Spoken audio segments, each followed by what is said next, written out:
Hello, everybody. If it's okay, I would like to talk from the front here. Just want to get that one. Okay, great. So, first of all, how many people here are Israeli? Virtually the whole crowd. Okay, that's good, because it gives me a little bit of an easier time to understand what I'm going to talk about. So everybody here should be thoroughly confused. Thoroughly confused. Why?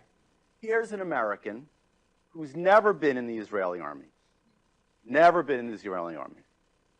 With all these Israelis, okay, and a map, and everyone's asking themselves, what is this about? Okay, and I will tell you in a second, but before I tell you, I just want to make sure everybody's got the handouts. Okay? Because I'm going to be talking about the handouts. But let me tell you a little bit about myself and how I came to this whole map shtick. I'm an American Jew from a conservative family where my father and mother loved Israel and basically taught me to love Israel and the Jewish people. And I was brought up in that type of household in America. Both my parents were Americans, born in America. I'm really a third-generation American, just to give you a little understanding where I come from. So I went to Cornell, and at Cornell, I was unaffiliated. You know, I'm not Orthodox. I really didn't go to Hillel or really anything very much. I just did my work and went dancing and had lots of fun. And almost every day, I'd walk by the Israel desk that was in the hall. There you go. I'll give you more whatever you need. And there was an Israel desk with two very nice American Jewish boys sitting there. And this is, just to understand, I'm 59 years old. So we're talking 30 plus years ago. 30, 40, God only knows. 40 plus years. Jeez, that's crazy. 40 years ago. 40 years ago. Okay. So this is the scene. 40 years ago at Cornell, there'd be these two Jews, and there'd be these two engineering graduate students that were Palestinians. And there'd be a simple dialogue all the time. They'd come up and they'd go to the Jew and they'd say, well, how old are you? I'm 18, 19. Have you ever been in the Israeli army? No. You've never been in the Israeli army? No. Well, wait a second. Don't you know that there are Israeli generals who say you can give up the West Bank? Blah, blah, blah, blah. I don't really know. Well, there are. So what are you doing sitting there, Mr. Jew, American Jew, who doesn't know anything, saying you're supporting a country where there are Israeli generals who say you can give up the West Bank? What, you know more than the Israeli generals? Leave the West Bank already. What's the problem? You're causing a problem. Now, I got to tell you, I'd sit there, and this was for 4 years. And I was puzzled because they were right. They were 100% right. There are Israeli generals who say you can give up the West Bank. So, okay, I graduate from Cornell. I go to Boston University Law School. No problem. I'm in New York City. I'm going to all of these Jewish events. I'm a single guy going to all these Jewish events. And every Jewish event would have a different general or a different ambassador or a different this or a different that. And every general had a different solution. One said, keep the West Bank. It's important for Israeli security. The other said, give up the West Bank. It's important for Israel. My head was spinning because I had no idea what these people disagreed about, because they never really would explain what they disagreed about. One would say, I'm more moral than the other person, and I'm more this. Okay. I'd study it. I studied the history. I still didn't understand what any of these people were talking about. I visited Israel a couple of times, 4 or 5 times. Didn't understand it. I'm in Israel, and I'm about 27, 28 years old. And I hear a talk by Ariel Sharon. And he says, if only I can show you the mountains of Judea and Samaria, I could explain them to you. And I say to myself, I'm a lawyer at this time. I say to myself, Israel is effed. Why? Why? Wait a second. For you to explain Israel to somebody, you've got to be coming to Israel, first of all. You've got to get into the helicopter, take Dramamine, have an Israeli general sit there, have you fly around the West Bank, and have some general explain to you why the West Bank's important. That's a loser. Dead dong loser. So, I, as an American Jew, start thinking. And I say to myself, okay, I'm an attorney for Ariel Sharon, or / for Israel. What am I going to do that's going to add value? Meaning, I have Ariel Sharon in a witness box. He's trying to make a case for 12 American people who have an attention span of 30 seconds, if you're lucky. What do? He's going to start explaining what the mountains look like. They'll fall asleep. Okay? So what I do is I come up with an idea. Why don't I have a scientifically made map, which is this, and as a lawyer, I'll come in and say, Exhibit A. Now, General, you can explain why the mountains are important. Or General B can explain why the mountains are not important. But at least you'll have a chessboard that you'll understand where the pieces are starting or not starting. So I'm giving you the very abbreviated story. Make this map. I start schlepping it around to people. People start giving me information. I start taking information. And as a lawyer, I start collecting information and distilling it so I can make a very simple, direct case for what is going on. And so one of the first things I realized was the West Bank was not a bank of a river, but was a mountain range, which is what Ariel Sharon said. And I'm going to give you guys a very brief, just to give you an idea, I've got overlays for water, where the water resources are. I've got overlays for where the settlements are. I could explain to you, actually tell you a little story. I met the director of strategy, Cooperwasser. So I put the map down, he looks at me, he says, what's this? I say, I can turn a reasonably intelligent person from 0 to a PhD in an hour. He looks at his watch and he says, go, okay? So that's the idea. It's really sort of a condensation to understand how the things work. But what happens is this. I quickly realize, so I'll tell you one of my favorite stories. I collect some information. I get a meeting with the New York Times editorial board.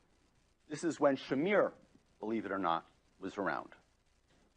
I walk in, put my map down, and the editors are there that write about Israel. This is the New York Times. Write about Israel. They write about Israel.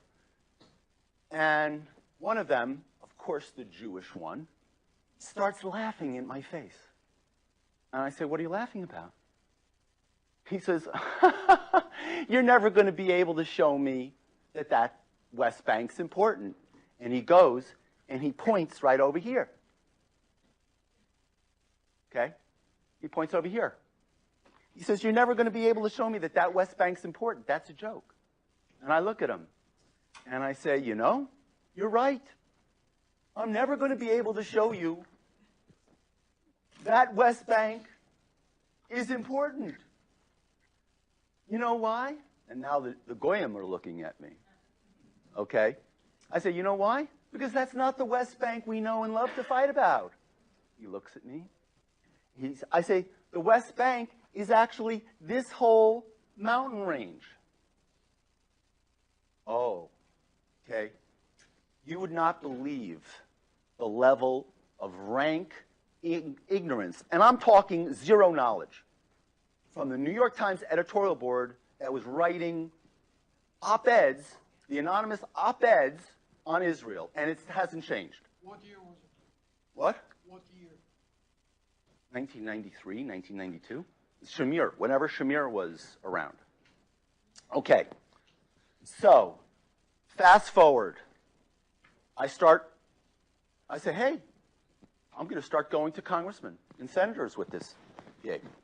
So sure enough, I start bringing it, because I created a whole very clean set of information and sources. Just like if I'm a lawyer creating a clean case. I'm not going to have Israeli sources. I'm going to take like the CIA for all my sources and things like that. So this is where this talk comes into direct meaning for everybody here today, and what I'm going to talk about with all the stuff I've handed out, and it'll make a lot more sense once I explain it.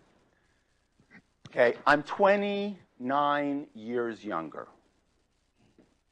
I'm in a congressman's office from California who was a Republican, South California, pro-Israel. And what happened? Oh, thank you. So this is a range of a Katyusha rocket on my map. So I show him. I say, this is, actually it was 93. I'm sorry. I would show him from here. I'd say they have Katyusha rockets from Lebanon. They're small and smuggleable. If you give back territory, like the West Bank or Gaza Strip, they're going to be able to fire these things into Israel because they're so small and they're deniable. They're a perfect weapon. Now, if they get it in the West Bank, this blue patch is where 70% of Israel's population and 80% of her industrial base is, in this 10-mile by 40-mile rectangle. So I explain, firing a rocket from here is like firing a rocket from North Dakota into North Dakota. You're not going to hit anything. But firing a rocket from here into the Tel Aviv-Netanya corridor, it's like firing a rocket from Brooklyn into Manhattan. You're almost guaranteed to hit something and kill somebody. So this congressman looks at me. He puts his hand on the West Bank, and he says, okay, now I understand. Now I understand, he goes, why the West Bank is important for Israel. I get that now.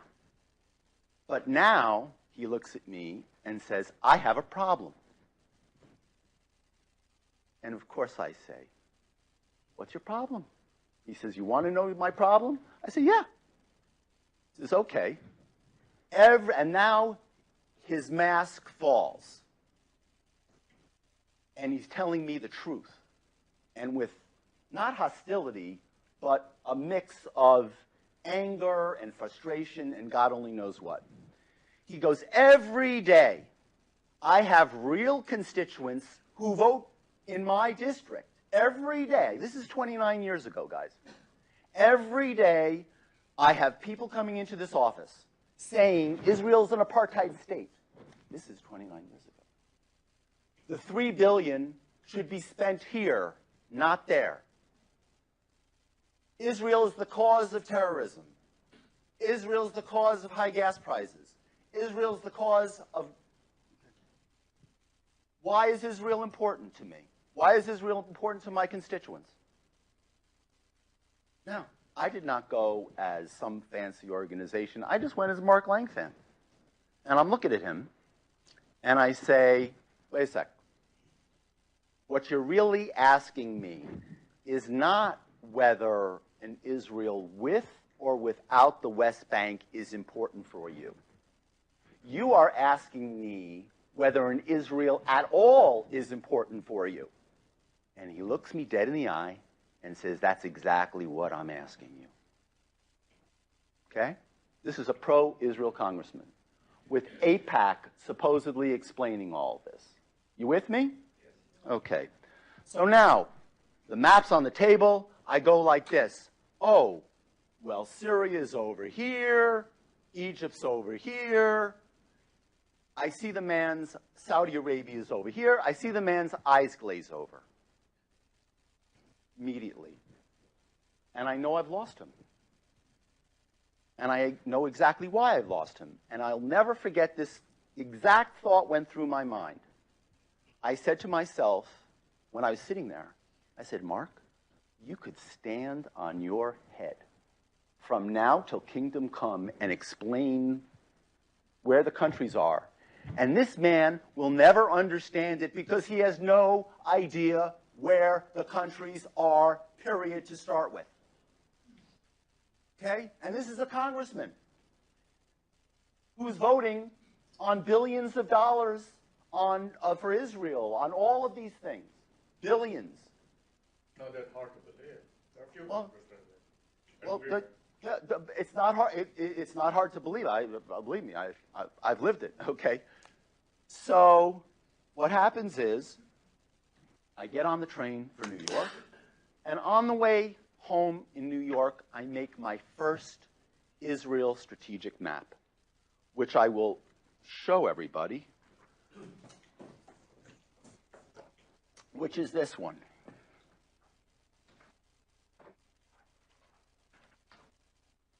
And what I did was very simple.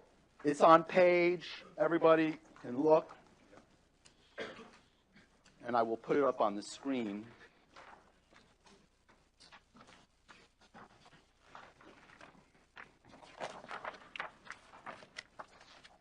It's on page 21.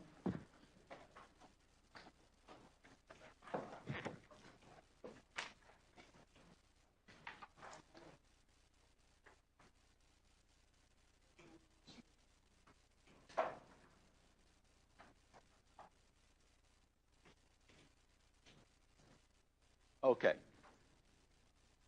And all I did was something very simple. I just put the countries here. I just put the countries here. And I asked a very simple question. You know, like I was giving an example of Jenga, but there are other games where you pull something out and the whole thing collapses. So I said, okay, let's take Israel out. Because everybody should understand, there's really two types of people who talk about the two-state solution. The first type of person is people who really believe that it's possible and that's what they believe. And let's just call them two-state people. But then there's the other people who know that it is Auschwitz for Israel. And those people, I call the zero-state solution people. Okay? Because what they're talking about is a zero, no Israel at all. And so I said, okay, let's go. I was a math major in college. So basically, this is a reductio ad absurdum. It's like judo. You accept their, let's go. Let's take Israel out of the equation. What is going to happen?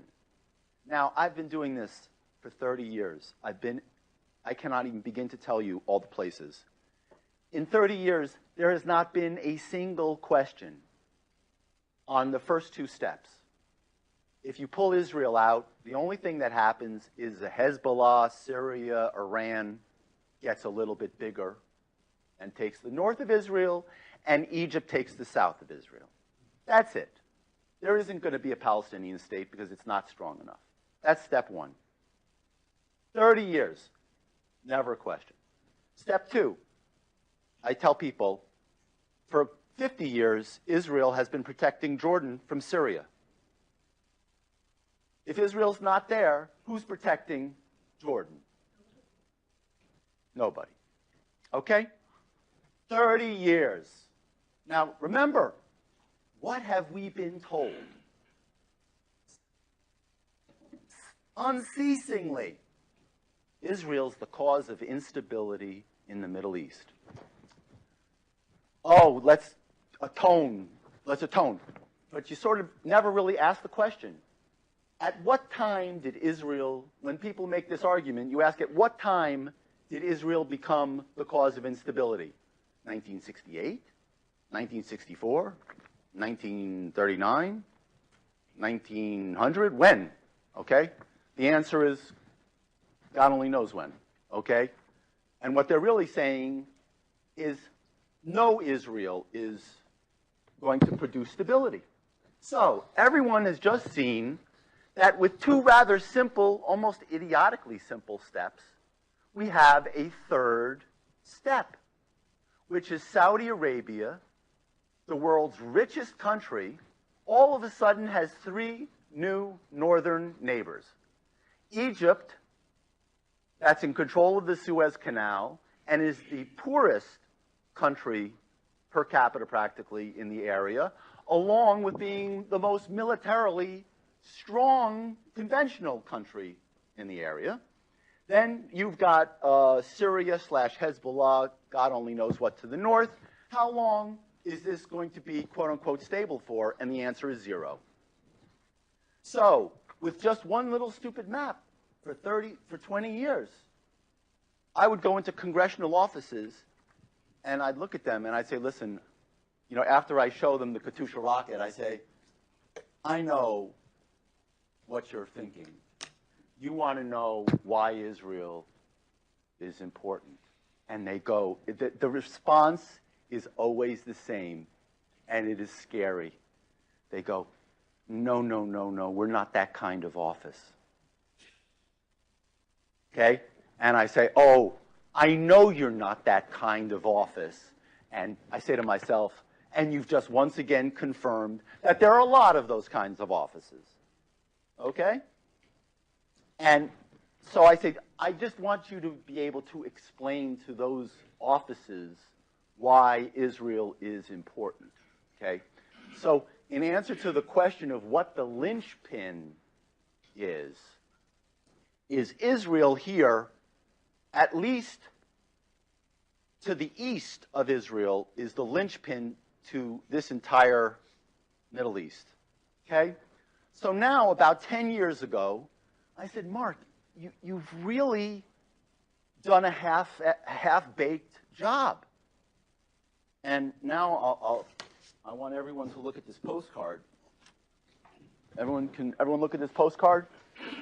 You've done a half-baked job, Mark, because what you've done is you've really only done half of the equation here. In that, okay, you explained from the east. You see the Eastern Theater? I basically split this postcard up into two parts. Eastern Theater and Western Theater. Okay? So this map was the Eastern Theater. Now, the Western Theater, I said, Mark, you haven't paid any attention to the West. The Western, what's going to happen to the Western Theater? So what I did was I made a map, the same type of concept of what's going to happen to the West. And essentially, the whole notion, and that's where this postcard comes in, which is, I've constantly iterated it down and slimmed it down and made it so, you have to have different levels of talking when you're giving a speech. So I broke it down to the one-floor elevator pitch. Like if you're in an elevator, what you can explain to your next-door neighbor in one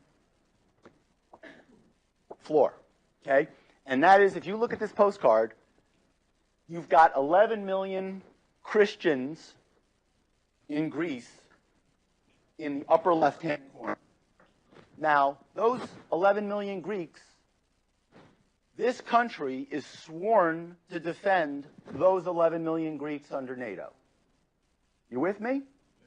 Okay. On this postcard, just believe it or not on this postcard. Now, it's a little deceptive because I have 370 on the top. But that was the number of people that added up, believe it or not, 9 years ago. It is now 487 million people just on this postcard, okay? So that's why there's a difference between this and this. Just 9 years, 120 million people, okay? So I ask a simple question. Between the 487 million people, million Muslims, that are in countries that are in various states of being failed states, being Islamist states, or being God only knows what kind of states, and the 11 million Christians in Greece that we are sworn to defend, what is the only non-Muslim country with an army? Okay, the answer is Israel. And so my very simple homeboy question to senators and congressmen and their staff is, okay, let's just assume Israel isn't there. How much are you, Mr. Congressman or Senator, going to have to put in the United States defense budget in years 2, 3, 4, and 5 to budget for a military defense of Greece against the tsunami that is going to be coming out of here? Are we going to have to send American soldiers to defend Greece? You're darn tootin' we're going to have to do it.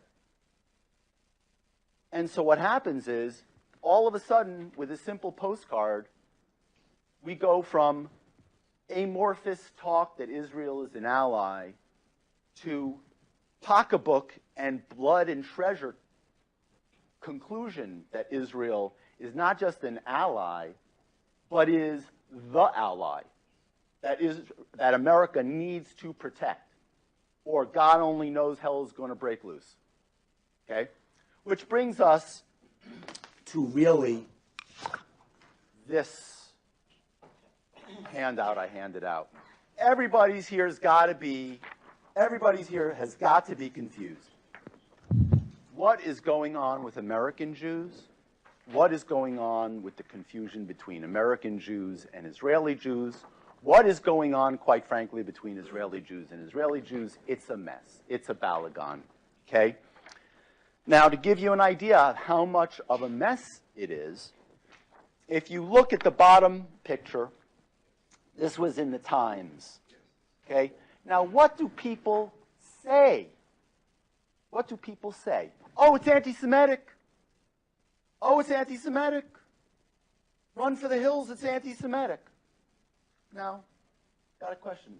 Everybody here has got a head on their shoulders. Does anyone here think that saying this is anti-Semitic to anybody is going to change their mind about anything?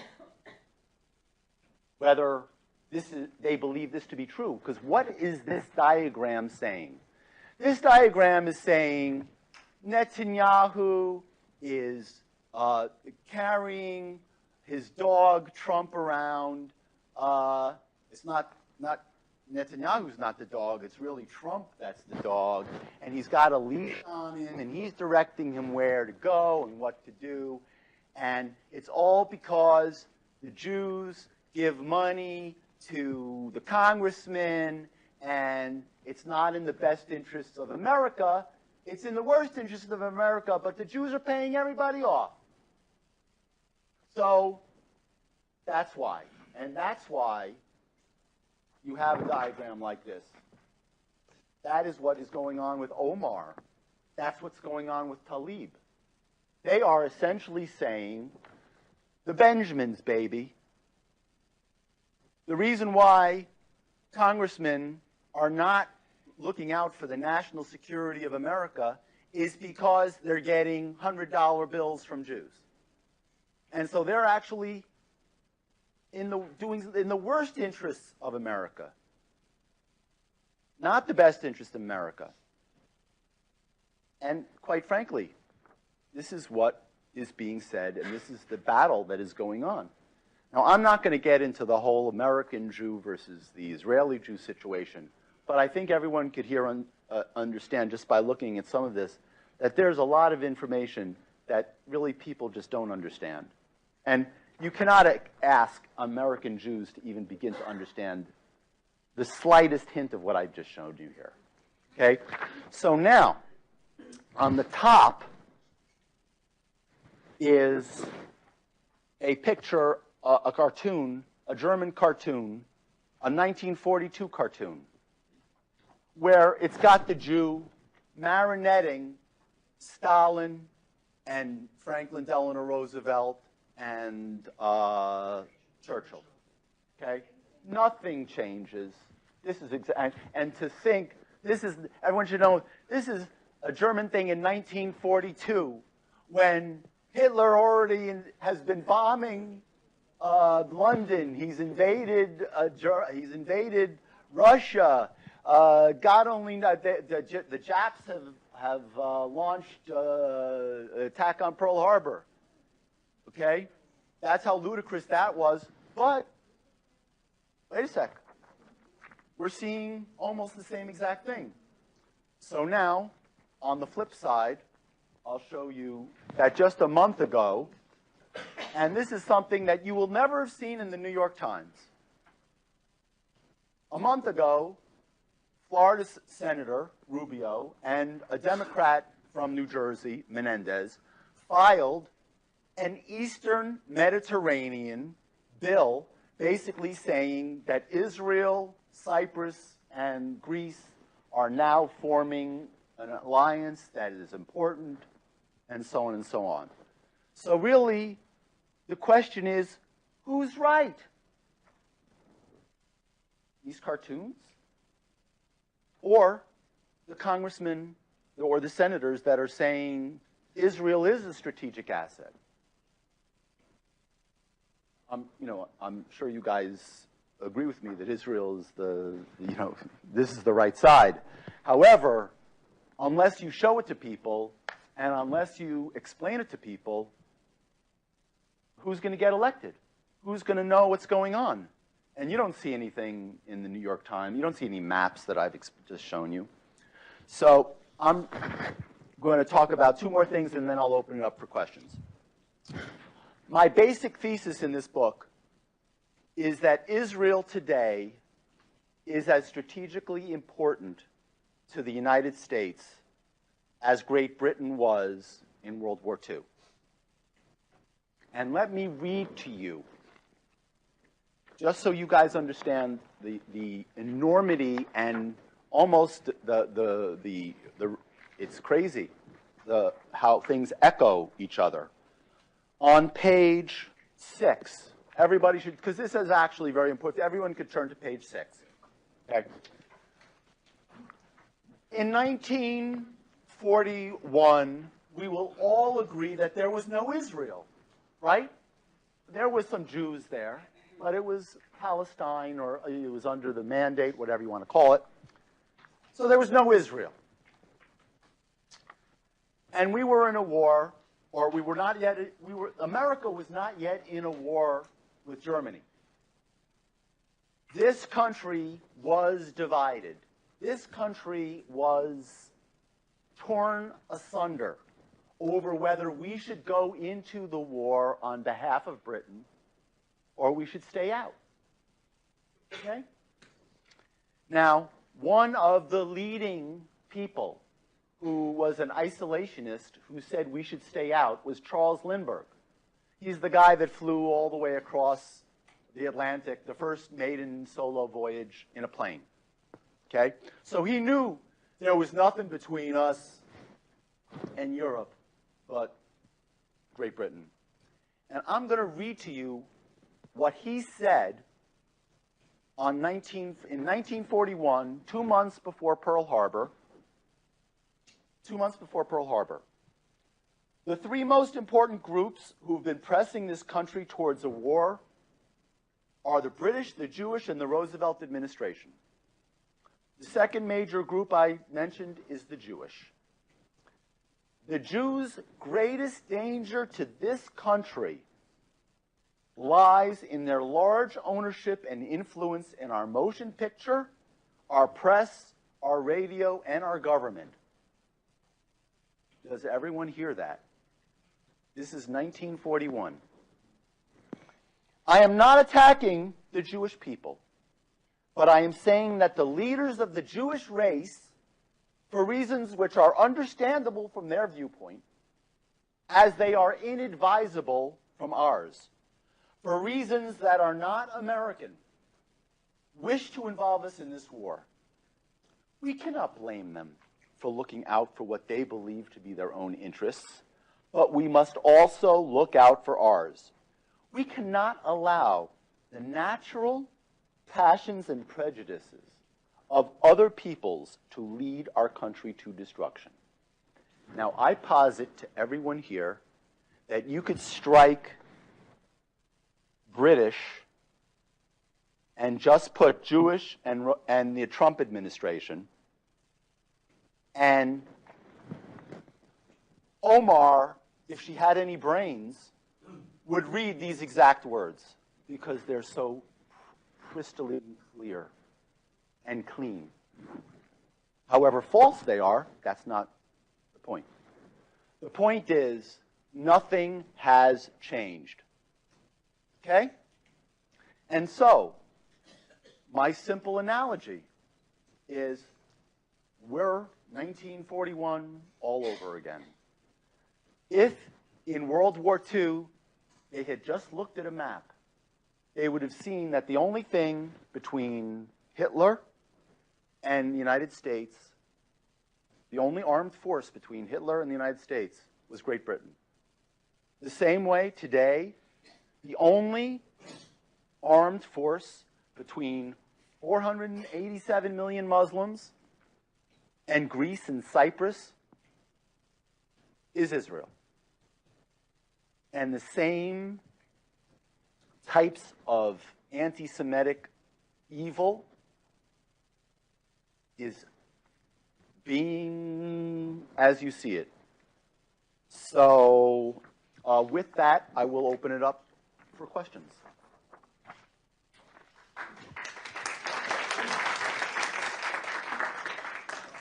Yes. Mark, I have a question. Could you go back to your original map where you were on the stand? Yeah, where you were showing about the Katyusha rockets. Yes. Everybody in the recent Israel elections, major party has been promoting the two-state solution. Yes. If we gave the West Bank, as people feel is such a simple answer, we gave the West Bank back to the Palestinians for their Palestinian state. Topographically, how would that hurt Israel? Well, it's not exactly, it's semi-topographical, but it's really just a distance issue in that if you look on page, you got to sort of understand, and this is where being a lawyer sort of helped. You know, very early on, I asked the simple question, which was, okay, it's going to be a demilitarized Palestinian state. But what does that exactly mean? Who are going to be the border guards? What are they going to smuggle? Because you have to know what a Katyusha rocket looks like. You know, I show people what a Katyusha rocket looks like. And I basically take this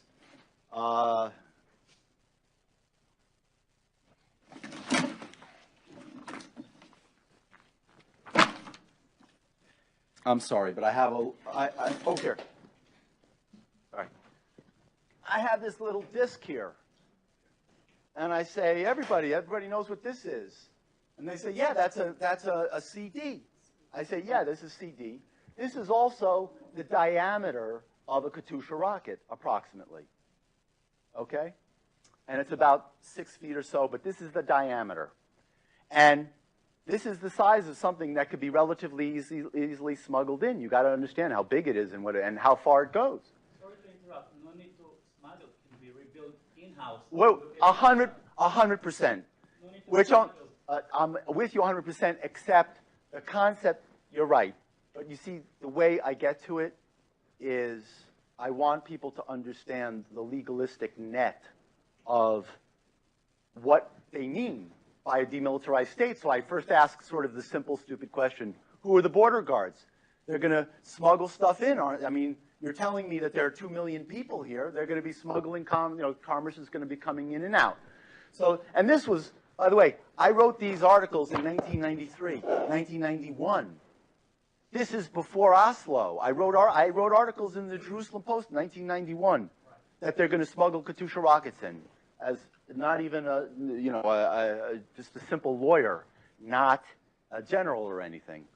Okay, so I show people what it looks like, and then it's really the simple thing that here, the rocket is going to go here.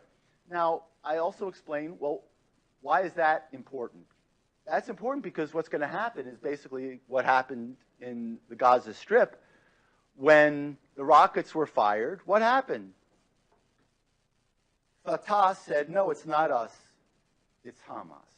Now that Hamas is in control and they fire, they say, oh, it's not us, it's Islamic Jihad.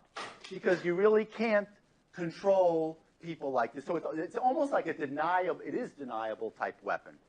That you go, okay, they fired into this. It was, what is Abbas going to say, oh yeah, I take responsibility for that? Of course not. So that is really the problem. Now, everyone here, because you're a very sophisticated bunch, is saying, come on, he's an American Jew. Come on, everybody, Mark, what, come on. Don't you know what you're talking about? The demographic threat. The Palestinians, they're going to overwhelm us. The demographic threat. Of course, you have to give back the West Bank because of the demographic threat. Okay. On page, now this is very important. On page 14, if everybody could look at this one. This is very important. The demographic threat. So what happens is, I've been doing this for 30 years. Okay? And I've met, I cannot tell you how many Israeli generals. And this one has them stumped. Now, if everybody looks at this, the question is, well, what happens? Let's just talk about the Gaza Strip for the moment. Okay?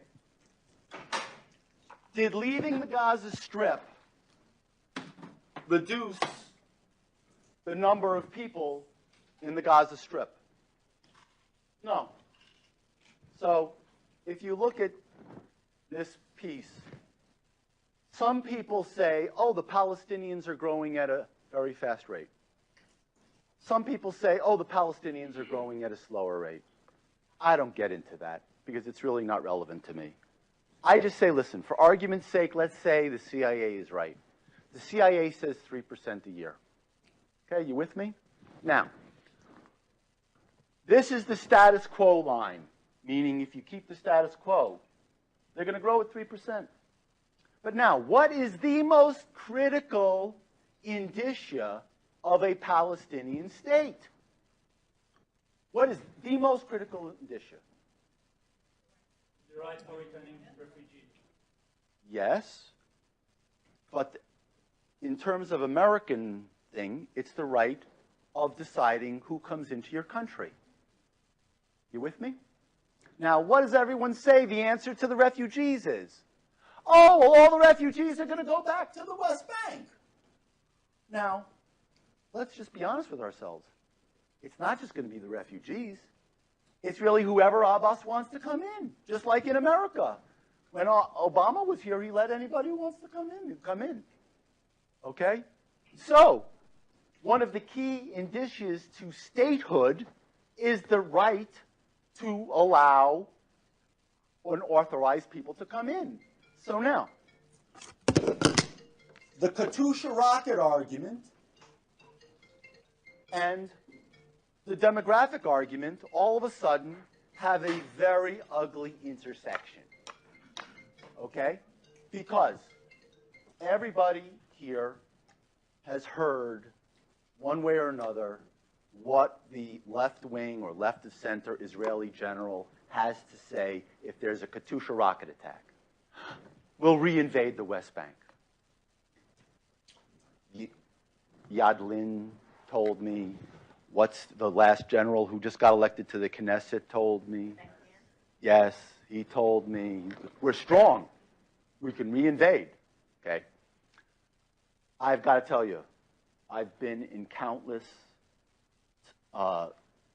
Senate and House meetings with senators and congressmen and their staff, and I tell them exactly that. They ask me, well, what's the Israeli general says to this? I said, he says you can reinvade. They look at me, and these are pro-Israel people, and they say, don't you know that's the craziest thing I've ever heard? I say, yeah, but what do you want from me? That's what they're saying. Okay? So, where does the Katyusha rocket and the demographic threat intersect? They intersect because the Israeli general will have you believe in 3 years or 4 years after not only the status quo amount of people are in the West Bank, but additional, God only knows how many millions of people are in the West Bank. In year 3 or 4, when there is, God forbid, a Katyusha rocket attack, they're going to be able to reinvade the West Bank. So wait a second. If demographically you couldn't control or hold the West Bank with 2,000,005 people, how in God's name are you going to be able to control or keep the West Bank with 5 million people? Or 6 million people, or God only knows how many people who are armed with God only knows what kind of weapons. So actually, when you take the Katyusha rocket argument and you put it together with the demographic argument, all of a sudden you are in a box. So in answer to your question, that is, now the other part to your question is there are, and you always hear it, there's the Israeli generals who say, oh, there's strategic parts that we can keep. There are strategic parts that we can keep of the West Bank. And I know the strategic parts, they say. I'm special, I know. They don't really ever explain it to you. But they say, I know. And I'm going to tell everybody, I'm going to dispel the mystery of those secret areas. And it, again, stems from the topography. In that, the West Bank really has two portions. If you look at it, it has the Jordan to the watershed line. The Jordan to the watershed line. Then it has the watershed line to the green line. Everybody with me?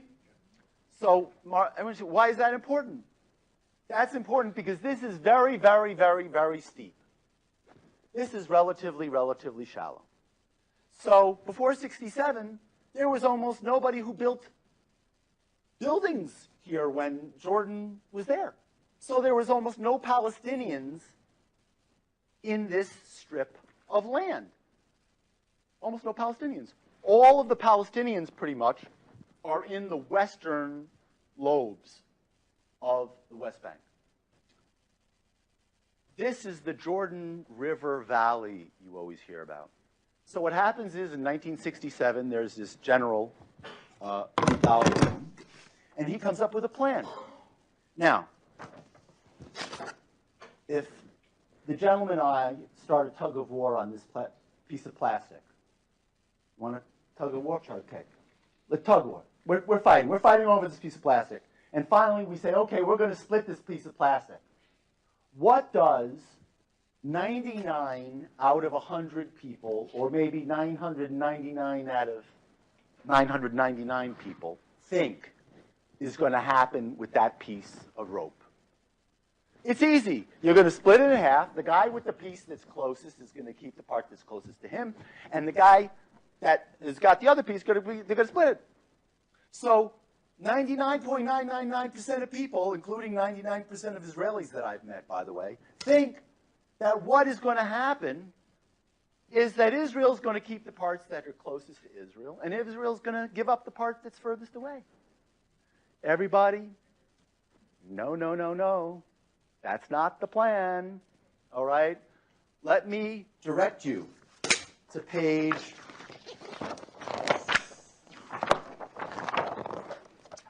29. This was a revelation for me. This page was a revelation for me. Page 29. Page 29 was an utter revelation. I see this map on the top, and I say, "Oh my God, it's the alone plan." I see this map, and I say, "Oh my God, I finally understand what the generals are saying." This general wants to keep the part that's closest to Israel, because you see that line down, you see the line between, I say, "Oh, that's the crest line. That's the crest line." I immediately figured out that's the crest line. I say, "Eureka."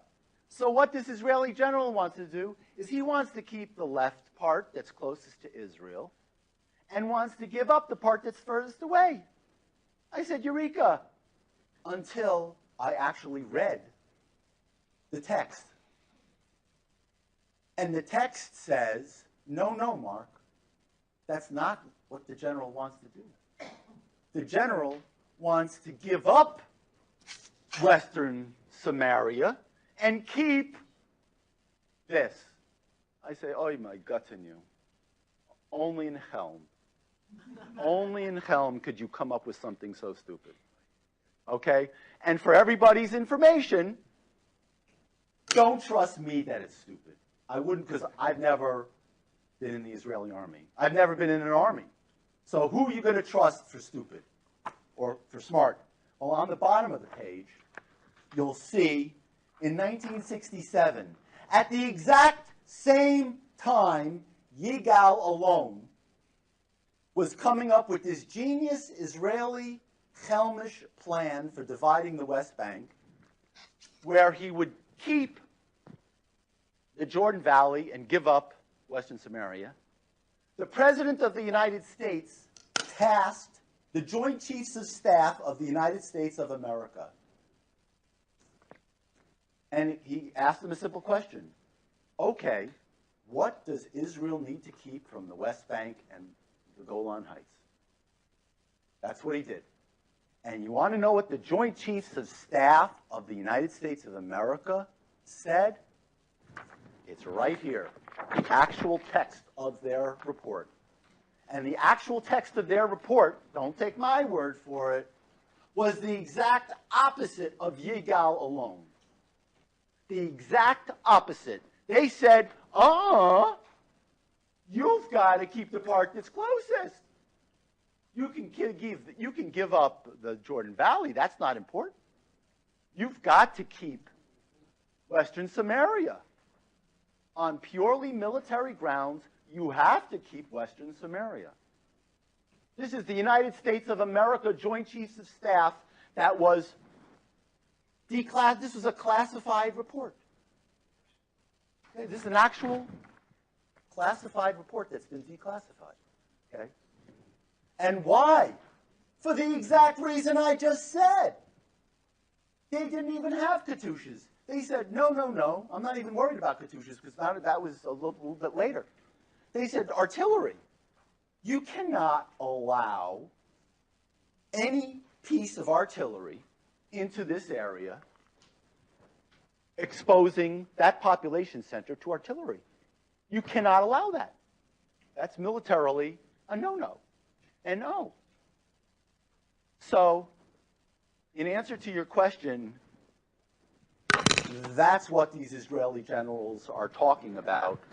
And believe it or not, my personal belief is that the deal of the century from President Trump is going to incorporate, believe it or not, parts of the Alone Plan. Because, by the way, the Alone Plan is Oslo. if you look at areas A, B, and C, this is the footprint of Oslo. You are seeing Oslo in action, which is the Alone Plan. That's a long answer, but it's a full answer. Any other questions? Yes. To call the late General Alone stupid is a stretch. I'm not calling him stupid. I'm calling the plan. The plan, in my estimation, and in the Joint Chiefs of Staff estimation, is a dead dong loser. The Joint Chiefs of Staff also got us into Vietnam, so they are not candidates for any wisdom of... Listen, all I can tell you is... Let me finish, please. Okay. What you're showing us on page 29, the Alone Plan, is basically, if you really look at it close and hard, you have Israel guarding the borders. Oh, I understand. Jordan, west of the Jordan. Yeah. So what's stupid in it?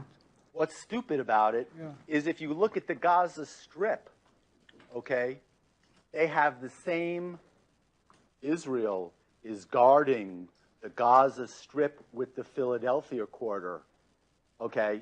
And how long did the Philadelphia corridor last? 3 nanoseconds. Not only that, the concept of the Alone Plan was actually incorporated into, you know, what are quote-unquote the consensus settlements as opposed to the Likud settlements. And since this gentleman is asking about that, I will show you a little bit more about my maps. So what happens is this. Likud comes in, and they say, you know, I like the Alone Plan.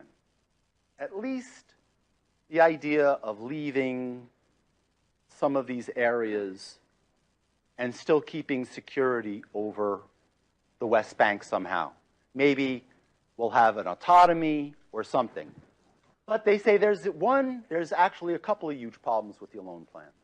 The first is, wait a sec, the population is here. This gentleman has just said, oh, I like the idea of keeping this area here as a defensive border. But then the problem is, wait a second, Jaime Yankel, how do you get from here to the defensive zone? So what Likud came up with was, let's build the Trans-Samaria Highway. Now, believe it or not, the Trans-Samaria Highway goes right through Ariel, and this is a huge problem because half of Israel is against those settlements. But they don't even understand why the Trans-Samaria Highway is there because they don't understand the topography or what the Alone Plan is to begin with. So the first problem was quote-unquote semi-solved by, and by the way, we're all talking about theory here because no Palestinian is ever going to agree to this anyway. But let's just run with it, okay, as a quote-unquote plan. The first problem was getting to it. So they built all of these settlements that when you put my overlay on top, you'll see the settlements are all right over that Trans-Samaria Highway and form the corridor. So first of all, the real issue is not just the Alone Plan, meaning making an Alone Plan that is durable and viable and actually usable. Okay, so that's issue number one. Issue number two, the Alone Plan was done in 1967. Now, we'll all agree that, 1967, 2019, things have changed. It's not your father's war or anything. So what I do is I don't have a three-dimensional map in that I show people the map and I say, yeah, that's the map, but, oh, I say, okay, what it does, and this is I love. Every Israeli general, and we'll end it up with this one. Every Israeli general says there's one consensus in Israel. They'll say there's one consensus in Israel. What's the consensus? No, the Golan is not a consensus issue. Not even remote. Jerusalem, not a consensus issue. Not a consensus issue. And we're talking generals here. The one consensus issue is Israel has to keep the airspace of the West Bank. That's the one consensus every Israeli general says you have to keep the airspace of the West Bank. Okay? But the issue is how many people actually understand what the airspace of the West Bank is? The answer is 0. Okay? And so what I have is I have an overlay that shows where the Israeli air bases are. It's not a mystery. And I put it on my little map. Okay? And I say, okay, what does it mean to give up the airspace of the West Bank? So I take out my little plexiglass piece, and I go, here. There you go.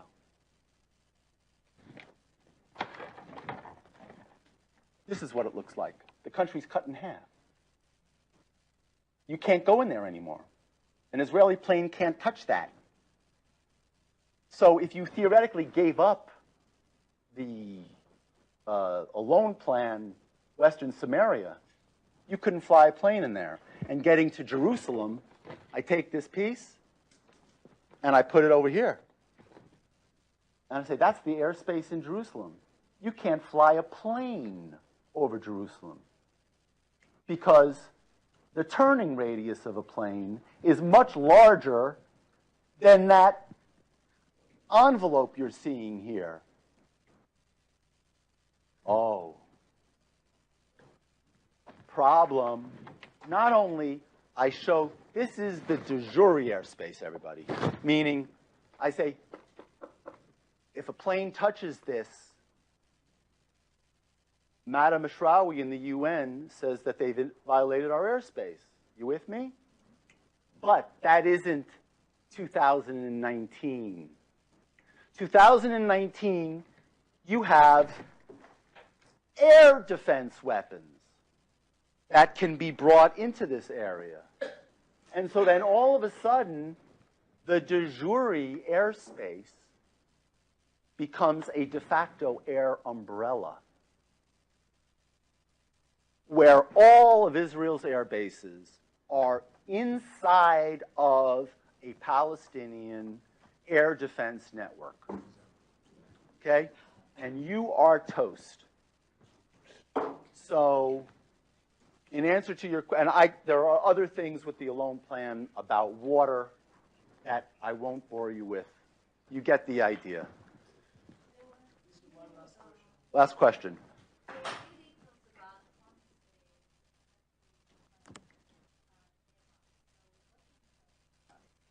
Okay, I have absolutely no idea what the plan is. I can tell you, in my bones, it's going to involve the Alone Plan in some way. Why do you think so? I think so because they quote unquote, you have a line. Either they're going to only give autonomy or they're going to give sovereignty. Okay? So that's sort of, God only knows where that is going to exactly come out. But they've got to give up something. And so there are these generals who say, and if you listen to Bibi and you Google Bibi Netanyahu, Jordan Valley, and even listen to, you have to, once you understand what I've shown you with a couple other things, you can decode what the Israeli generals are saying. Okay? When Gantz says, oh, we're going to keep the consensus settlements, what is he saying? Ding, ding, ding, ding, ding, Alone Plan. So who has Kushner and Rosenblatt been listening to? They've been listening to these generals. And these generals say, the Alone Plan is the greatest thing since sliced bread. So, in answer to your question, my general belief is that there's going to be some element of when you look at the diagram, you're going to say, geez, I hope not. I mean, I hope it becomes nothing, but I think there's going to be an element of that in it. I think we should stop somewhere. What? Yes. How do you think that all the generals are mistaken? We passed them, we were in the military. You're absolutely right. So how come all of them mistaken and don't see what you're doing? It's a very simple thing. None of them have had the guts to walk into a congressional office and actually have a real life conversation with congressmen and senators in the real world. And for whatever reason, I can sit here and go over the derivation of the Israeli army, the left-wing nature of the generals, and so on and so forth. Except there's one very bald fact. When I showed this to Yadlin, no problem, I'll reinvade the whole West Bank. That's what he says.